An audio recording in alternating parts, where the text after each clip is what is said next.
Hello friends, welcome to Sarvodaya IAS. मैं फारूक आपका इस मंच पे स्वागत करता हूँ। देखिए 69 बीपीएससी के लिए 69th बीपीएससी के लिए हम लोग जो स्पेशल प्रोग्राम चला रहे हैं जिसमें घटना सार जो जो कि करंट अफेयर के लिए बेस्ट मैगजीन मानी जाती है उसको हम लोग कवर करा रहे हैं। नेशनल के पार्ट 1 पार्ट 2 करा दिया है, आज इंटरनेशनल का पार्ट 1 मैं करा रहा हूँ। ठीक है, क्वेश्चन जितने भी आएंगे नेशनल, इंटरनेशनल, आर्थिक और मिसलेनियस से, वो यहीं से आएंगे और उसको हम डिटेल में कवर करा रहे हैं। आप लोग सर्वोदय चैनल को सब्सक्राइब कर लें, यूट्यूब चैनल को और टेलीग्राम चैनल को दोनों, और जो वीडियोज़ हैं उनको अपने फ्रेंड्स में शेयर करें, सबके लिए बेनिफिशियल होगा और जितने व्यूज़ और लाइक्स मिलेंगे उससे हमारा भी उत्साह बढ़ेगा। स्टार्ट करते हैं इस वीडियो को। पहली न्यूज़ है कि विश्व सैन्य ताकत रिपोर्ट, ग्लोबल फायर पावर जो है ने जो है एक रिपोर्ट अपनी निकाली है जिसको कहते हैं 2023 मिलिट्री स्ट्रेंथ लिस्ट। इस लिस्ट में जो सबसे इंपॉर्टेंट है, बस आप इस चार्ट को देख लीजिए, ARC याद रखिएगा, और उसके बाद है आई मतलब इंडिया। तो पहले पे America, then Russia, then China, then India. Military strength में इंडिया 4th पे है। अगर पूछा जाए इंडिया कहाँ है, 4th पे है, और फर्स्ट पे है अमेरिका, रशिया, चाइना, इंडिया। ठीक है, बस इतना इंपॉर्टेंट है। आगे आते हैं। नाटो का शिखर सम्मेलन होता है। देखिए फिलहाल ये कहाँ पर हो रहा है, लिथुआनिया में हो रहा है। ठीक है, विलियस में, लिथुआनिया विलियस में हो रहा है ये। फिनलैंड ने जो है इसको फिनलैंड एकदम इसका जो नया वो है, इसने मेंबरशिप उसके लिए ज्वाइन किया है इसको। ठीक है, और इसने पहली बार एक इस समिट में भाग लिया है। इसके अलावा देखते हैं 31 जो है इसके टोटल मेंबर हैं इस वक्त। 31 इसके टोटल मेंबर हैं। और नाटो का मामला कुछ ऐसा है कि अगर किसी इन 31 में किसी एक पे भी अगर अटैक होता है तो जो बाकी है, जो इसका जो अटैक करेगा, तो जो बाकी जो 30 देश हैं वो भी इन पे अटैक करेंगे। ये इनका अपना एक समझौता है। ठीक है, और इनका जो हेडक्वार्टर है वो ब्रुसेल्स बेल्जियम में है। हेडक्वार्टर जो है वो ब्रुसेल्स बेल्जियम में है। ऑलराइट, आगे चलते हैं। यूएई एशिया प्रशांत मनी लॉन्ड्रिंग पर पर्यवेक्षक। देखिए ये ऑब्जर्वर स्टेटस मिला है यूएई को, ऑब्जर्वर स्टेटस मिला है यूएई को, ऑब्जर्वर स्टेटस मिला है यहाँ पर। ठीक है, और ये जो आपका है कि एशिया पैसिफिक जो इसका ग्रुप है APG, उसमें इसको तो ऑब्जर्वर स्टेटस मिला है यूएई को मनी लॉन्ड्रिंग में। नेक्स्ट देखते हैं न्यूज़। यूके CPTT में शामिल होने वाला पहला यूरोपीय देश बना है। CPTT क्या है? Comprehensive and progressive agreement for trans pacific partnership. Trans pacific मतलब ये आपका पैसिफिक ओशन है। ठीक, ये आपका साउथ अमेरिकन कंट्रीज़ हैं और ये आपके एशियन वो कंट्रीज़ हैं जो साउथ एशिया वाले हैं, वो इसका पार्ट है। ठीक है, तो टोटल देश हैं 12। अब 12 में क्या है, ये हैं, और साथ में आपके वो भी हैं, अरे ऑस्ट्रेलिया, न्यूजीलैंड भी। ठीक है, तो इसमें 12 देश हैं, Australia, New Zealand, Brunei, Canada, Chile, Japan, Malaysia, Mexico, Peru, Singapore and Vietnam. ठीक है, तो इसको इसमें शामिल अब कौन हुआ है? UK, united kingdom. ठीक है, ऑलराइट, आगे चलते हैं। नेक्स्ट न्यूज़ है Times higher education young university ranking. अब Times higher education young university ranking में इंडिया के 5 यूनिवर्सिटीज़ को इंक्लूड किया गया है, जिसमें महात्मा गांधी यूनिवर्सिटी केरला 77 रैंक पे है।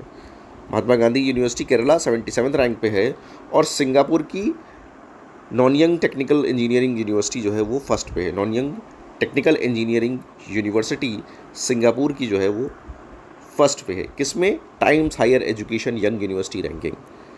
और 5 जो इंडिया के आए हैं उसमें ये महात्मा गांधी केरला है टॉप पे, जिसको 77 रैंक मिली है। इसके अलावा 5th पे देखिए IIT इंदौर भी है। ठीक है, अच्छा आगे चलते हैं। और इसके बाद है न्यूजीलैंड प्लास्टिक उत्पाद बैग पर प्रतिबंध लगाने वाला पहला देश बना। प्लास्टिक 1 जुलाई से उन्होंने लगाया है, बेसिकली फलों और सब्जियों के जो उसके लिए ये यूज़ होता है प्लास्टिक। अच्छा, इसमें एक इम्पॉर्टेंट फैक्ट ये है, आप देख लीजिए, और वो फैक्ट ये है कि विश्व में सर्वाधिक प्लास्टिक उत्पादन सर्वाधिक प्लास्टिक उत्पादन अमेरिका के द्वारा किया जाता है। तो अमेरिका सबसे बड़ा प्लास्टिक का उत्पादक है, अमेरिका। ठीक, और ठीक है, नेक्स्ट देखते हैं। अगला है हेनले पासपोर्ट। देखिए हेनले पासपोर्ट जो है ये दिखाता है कि आपका पासपोर्ट कितना पावरफुल है। तो इस पे जो है, इसमें आप सबसे पहले तो देखेंगे कि इंडिया की रैंकिंग क्या है।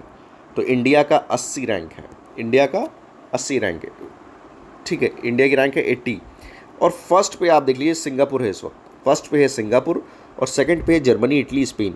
जर्मनी, इटली, स्पेन, ठीक, और फर्स्ट पे है सिंगापुर। इंडिया है 80। आगे आते हैं,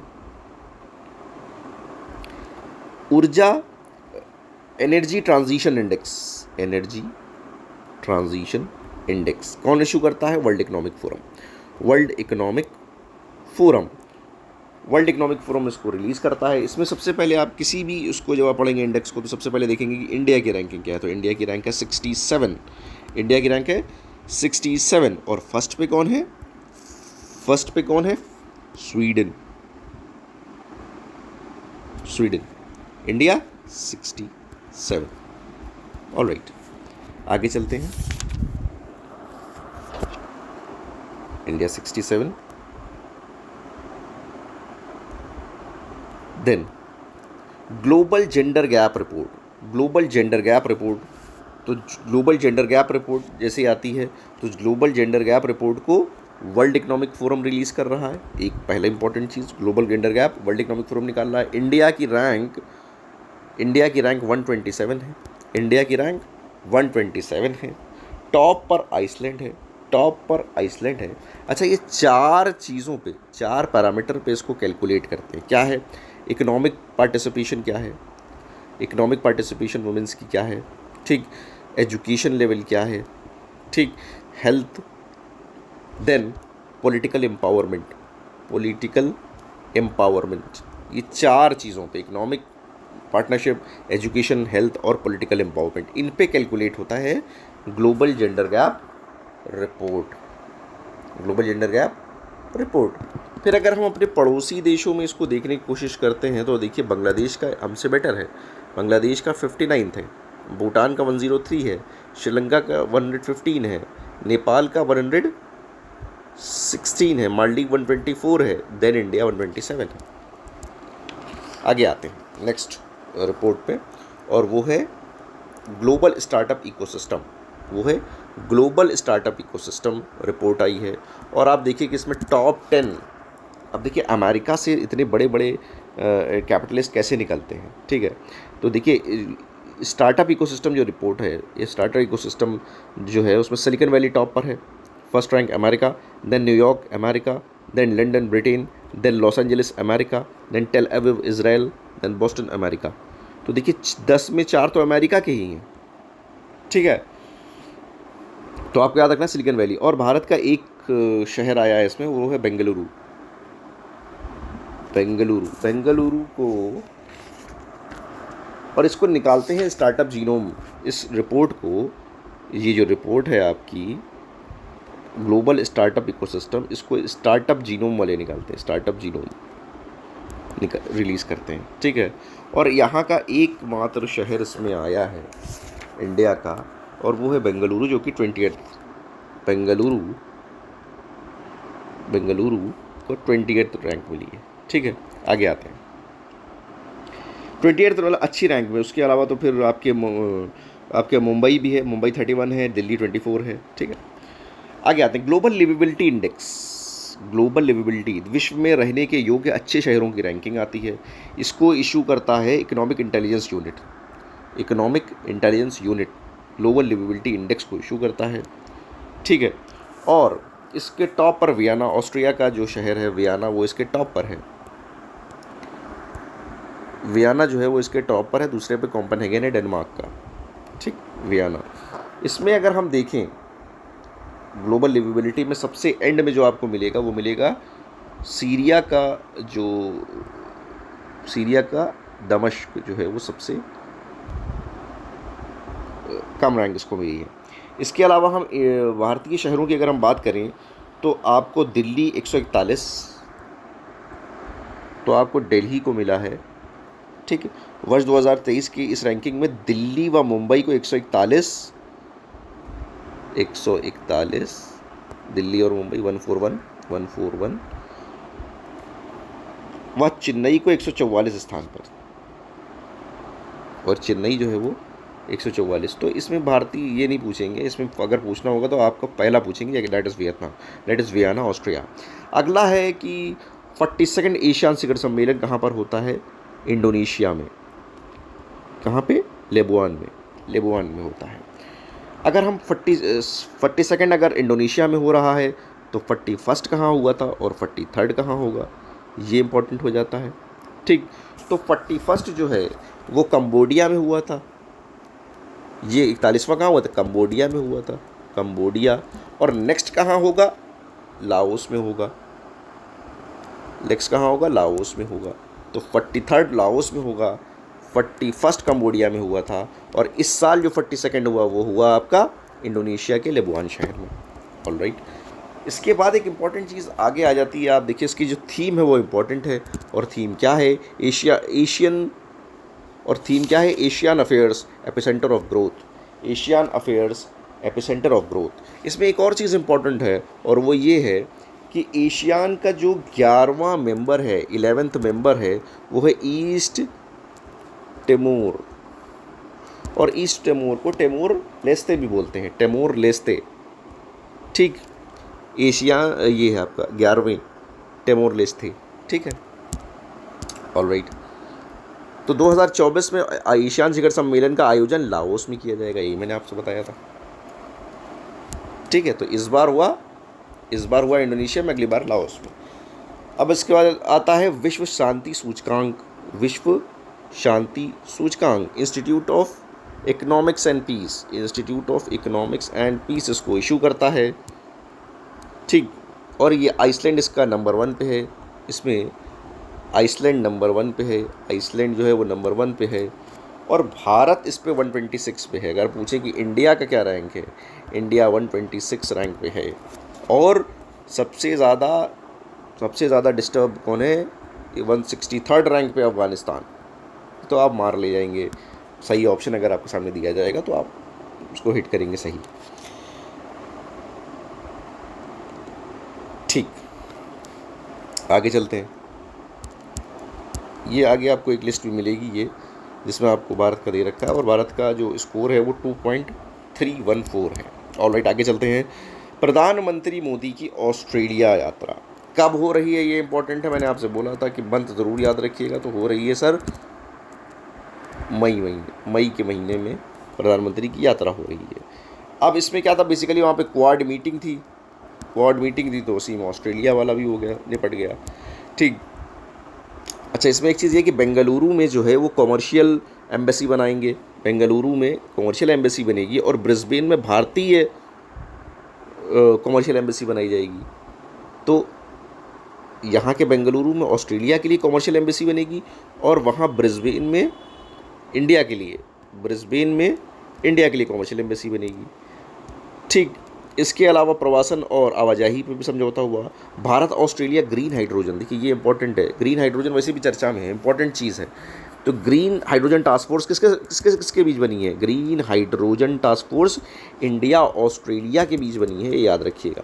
ग्रीन हाइड्रोजन टास्क फोर्स की बात हो रही है। ठीक है, ऑलराइट, फिर हम आगे बढ़ते हैं। तो प्रधानमंत्री मोदी की फ्रांस यात्रा।